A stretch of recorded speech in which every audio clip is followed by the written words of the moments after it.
அடுத்த படத்தில் போன படத்தில் தாயாக இருந்தீங்களே என்னம்மா அப்படின்னு கேட்க மாட்டாருன்னு கேட்குறேன். இல்லை, நான் அடுத்த படம் பண்ணிட்டேன். அது ரிலீஸ் ஆகும்போது உங்களுக்கு தெரியும். ஆனால் அந்த டைரக்டர் இது வரைக்கும் கேட்டதில்லை. ஐஸ்வர்யா ராஜேஷ் மேம் தெரியுமா? தெரியுமா?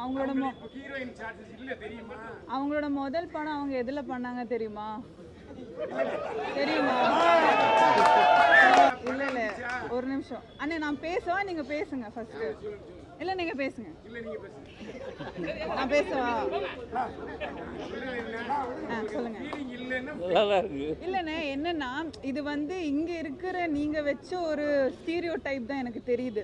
இந்த ஹீரோயின் இப்படி ஒரு படம் பண்ணிட்டாங்கன்னா, அம்மா கேரக்டர் பண்ணிட்டாங்கன்னா அடுத்த படம் அம்மா கேரக்டரே பண்ணிட்டு இருப்பாங்கன்னு இங்கே வச்ச ஒரு ரூல் மாதிரி எனக்கு தெரியுது.